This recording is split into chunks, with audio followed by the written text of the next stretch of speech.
All right, guys. The next unit that we're going to be working through, and it's actually going to be the last one for the course, is on probability. Okay, so yeah, I know some of you guys enjoy playing poker and whatnot, so this could come in handy. Not too much though, to be honest. Poker is more of a psychology, mental game. But anyways, actually, you know what? Maybe at the end of the year, time, I could probably just go through some of that stuff too. But anyways, don't want to get too distracted. So anyways, probability, but it is helpful to have a basic understanding of probability. So we're going to be working through that stuff in this last unit. Okay, so first thing, what is probability? Okay, so you guys have probably heard of a probability in terms of percentages. So the key formula, and it's kind of a basic formula, which I think most of you guys have seen before, is the probability. Okay, so this is just very wordy. I kind of cut and pasted it, but basically a probability of event A happening. Okay, so I'm just reading this part off here. Is the number of favorable outcomes divided by the number of possible outcomes. Okay, so so as an example, what I'm going to do is I'm just going to use a deck of cards. Okay, because this will show up quite a bit. I think in the practice worksheets and the unit assignment. So yeah, so we need to become familiar with a deck of cards if you have not already. All right, so let me just kind of give you a brief breakdown as to how a deck of cards works. So in the deck, there are 52 total cards. Okay. So there are 4 suits. Okay, so clubs, spades, diamonds, hearts. Okay, so there's 4 different suits. That's why you see 4 different columns in this chart. Okay, so there's 4 different suits, and each suit has 13 different cards. Okay, so king, queen, jack, 10, all the way down through to an ace. Okay, so there are 13 cards. So there's 13 cards, 4 different suits. If we multiply that together, 13 times 4 is 52. Okay. Now there are further details to these decks of cards. Next thing is basically the deck is split in half in terms of red and black.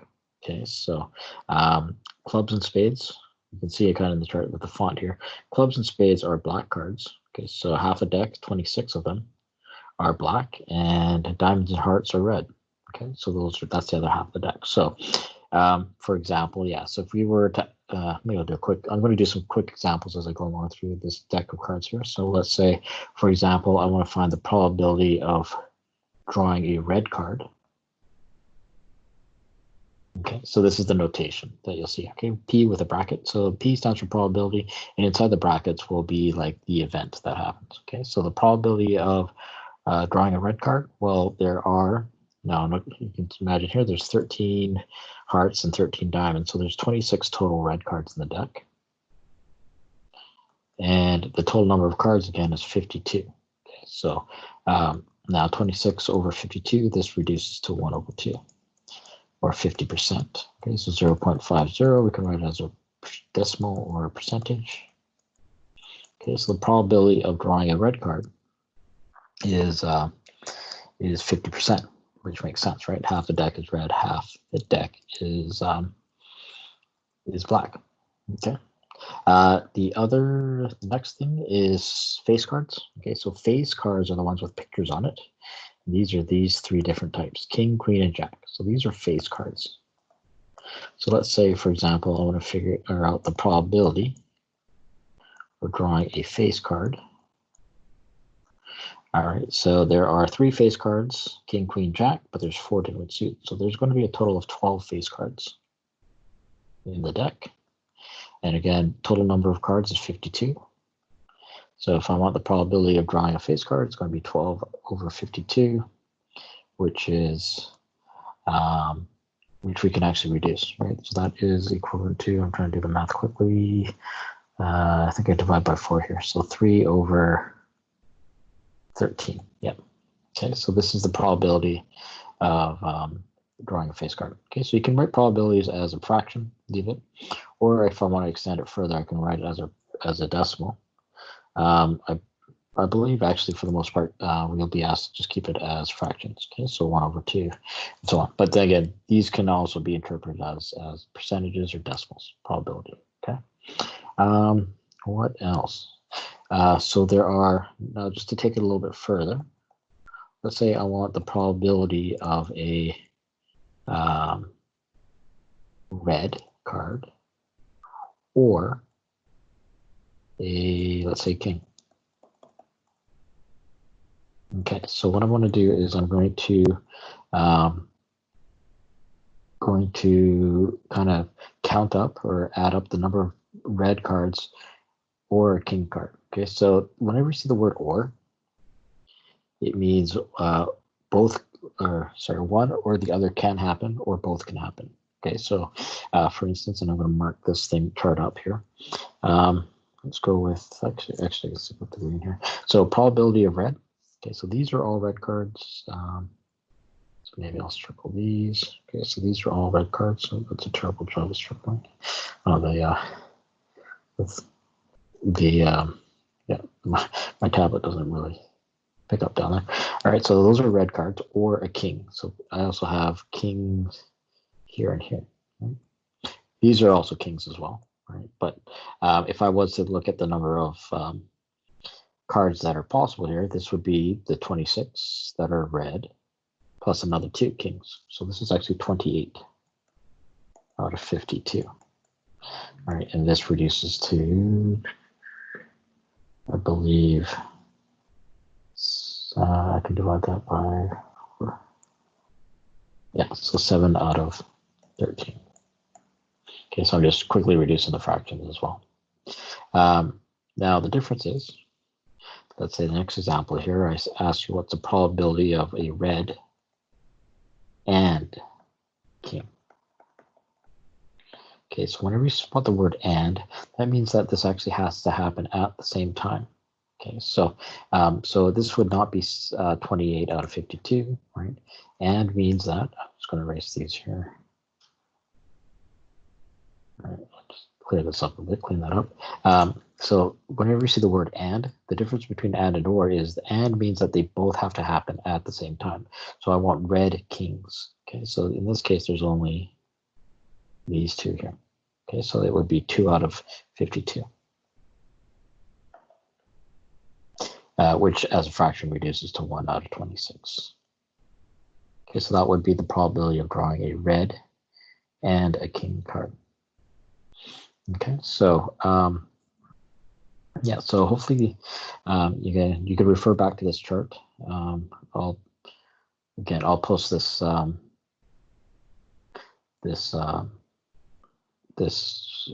or the spreadsheet with the lesson itself.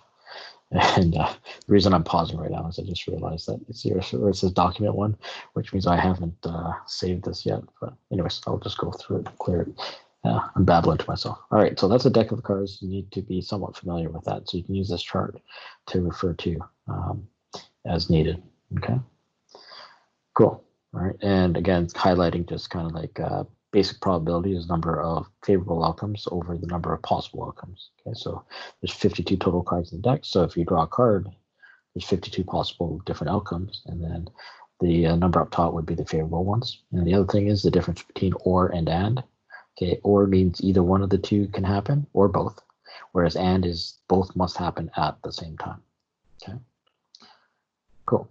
All right, so let's just scroll down. There's quite a bit of things I got to cover here. The next one here is something to do with tree diagrams that we're going to use to calculate probabilities. All right, now you'll notice here that this has a number 3 on here because I stole it. I didn't steal it, actually. We'll just use the word borrow. This is straight from the worksheet. Okay, so I'm just using this. I'm supposed to say worksheet. I'm using this worksheet question as an example. All right, it's a pretty good one here. Okay, so let's say one bill is randomly selected from pot A and one from pot B. Okay, so you're going to take one and the other. For part question A means or asks use a tree diagram to construct the sample space. All right, so a couple things that terminology wise that we got to make note of here. Sample space is the list of all possible outcomes. Okay, so what I'm going to do here is construct what they call a tree diagram, because it looks like a tree with branches. I don't know, that sounds pretty redundant. All right, so I'm going to construct a tree diagram just to show what are the possibilities of this happening. Okay, and then for part B, we'll answer that actually just a little bit later. I'm not even going to look at it right now. Okay, so first thing I want to do here is just construct a tree diagram. Okay, so the way I'm going to do that, so these are my two pots, is that in pot A, I got apparently a $0 bill, a $5 bill, and a $10 bill. Okay, so from my first draw, I have three possibilities. So I draw, oops, I'm going to do a better job of drawing there. Let me just erase this, try that again. Okay, so I'm going to have to spread this out more. Okay, so for the first draw, I have three possibilities. I can get the $0, I can draw the $5 bill, and I could draw the $10 bill. All right. Then the reason it's called a tree diagram is that, let's say I pulled the $0 bill on the first one, and I have three more possibilities, right? Off the second pot, so pot B, I can get a $5 bill, $10 bill, or a $20 bill. And same here, right? So for the second pull, if the first one was a $5 bill, the second one can be a $5 bill, $10 bill, and a $20 bill. The same with the third one here. You have three possibilities. Okay, so we're going to have a $5 bill, $10 bill, and $20 bill. Okay, so this is what they mean by a tree diagram, is just kind of break this up into like the first draw and then the second draw. Okay, so each one of these branches leads to like different possible outcomes. That's what the sample space is. All right, so so this, we've actually constructed the sample space. Okay, and there are, if you look at it, if you count the number of possibilities here, there's 1, 2, 3, 4, 5, 6, 7, 8, 9. Right, there's 9 different possible possibilities. Right, if we were to run this experiment, and it's actually kind of to get the total possibilities too. Right, we can kind of go back to what we learned in the last unit with the fundamental counting principle. Right. I have two draws, and I have three possibilities here, three possibilities there. So that means I have 9 possible outcomes. Okay, and these are the list of the list of the 9 outcomes. All right. Now part B is asking, what is the probability that the sum of the two bills is $10? So what I'm going to do is I'm going to change the color of my pen here, and I'm going to scroll this down a bit. Okay, so to answer part B, I'm going to find the ones that actually add up to $10, right? So for instance here, if I pull $0 on the first one, then this branch here will give me a total of $10, right? Now if I draw $5 on the first one, then I draw $5 on the second one, that branch there will give me $10, right? But none of these other ones, right? This will be $5, this will be 20, so 15, 25. Now, if I draw $10 on the first one, this is going to be a total of 15, 20, and 30. So there's no, if I draw $10 on the first one, I can't possibly get a sum of $10 off the two bills. All right, so if you look here, there are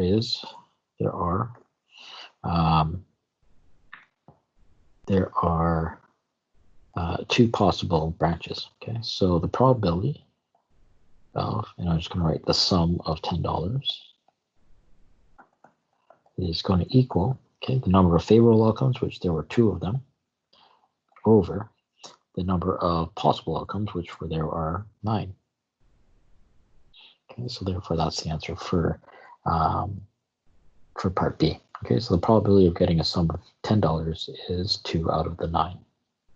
Okay, so sometimes, yeah, you'll be asked to, construct a tree diagram. It actually helps out when you're, for some of these types of questions. Okay, cool. Now, the last thing I got to cover is something called odds. Odds are related to probabilities, but they're not quite the same, right? So the key thing here is odds are the favorable outcomes as a ratio to the unfavorable outcomes, right? Whereas like probability was equal to favorable outcomes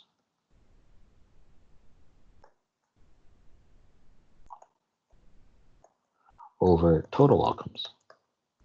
Okay, so there is a slight difference. And basically what we're going to do with this example, just kind of show you how to go from one to the other, okay, to convert from odds to probability and vice versa. Okay, so let's say, for example, the probability of a soccer team winning is 60% or 3/5. Okay, so yeah, so again, probability here is 60%. Actually, I probably should have written, probably should have written P of winning, or probability of winning. Okay, I didn't have to run enough for there to write winning, so probability of winning is 60%, or if I want to write that as a fraction, it's 6 out of 10. Okay, so this is favorable over total. Now, the thing is, with what are the odds of them winning, all right, is we want to convert it from favorable to unfavorable. Okay, so if you think about it, right, 6 times, if they're going to win 6 out of 10, that means that they, as a ratio, they're going to win 6, but then they're going to not win. I don't want to say lose because you can throw ties in there. So let's say, let's go with not win. They're going to not win 4 of them. Okay. So therefore, the odds of winning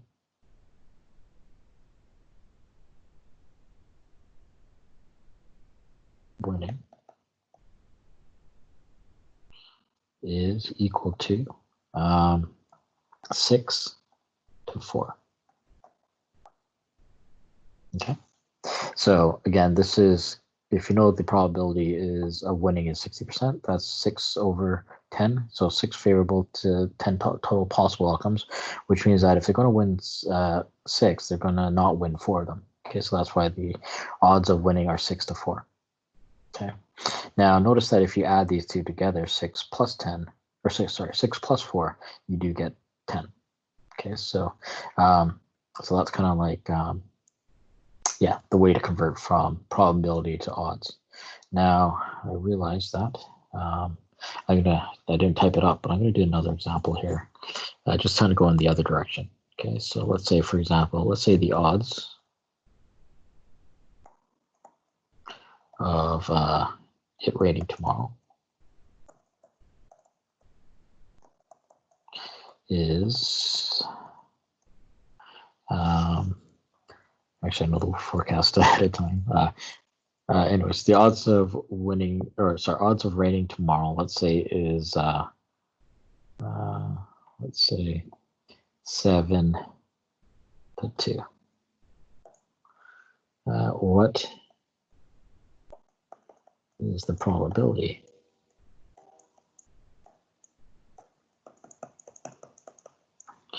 that it will, actually, you know what, I'm going to throw in a little twist here. I'm going to write not rain. All right, so there's a couple of things I'm going to throw out here. Hopefully you can read my printing. Okay, so the odds of it raining tomorrow is 7 to 2, which means it's probably going to happen, right? Because it's odds favored opposed to not happening. But we want to know what is the probability that it will not rain. Okay, so there's a couple of ways we can approach this. We can figure out the odds, or sorry, probability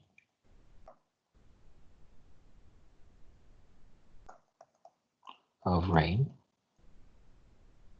All right, that's going to be 7 over the total, which is 9 possible outcomes, right? Because if I add these two together, so 7 times it will rain, 2 times it will not rain. Okay, which means the probability Actually, I'm going to throw in some notation as well. Probability of not raining is when you write rain with a line on top. Okay, so this means not rain. Okay, so you're going to see this as we go through this unit. Okay, so if you see a line across over top of the wording inside the brackets, it's saying not. Okay, so this is the probability of rain. So if you see probability of a line over the word rain, it means probability of not raining. Okay, is going to equal. Okay, so if it's going to rain 7 out of 9 times, then it's not going to rain 2 out of 9. Okay, so that would be the probability of not raining. Okay, whereas this is the probability of raining. The other way we could have done this as well is that you could have reversed this one as well, right? So if the odds of raining tomorrow is 7 to 2, the odds of not raining would be 2 to 7. Okay, so that would be odds of not raining.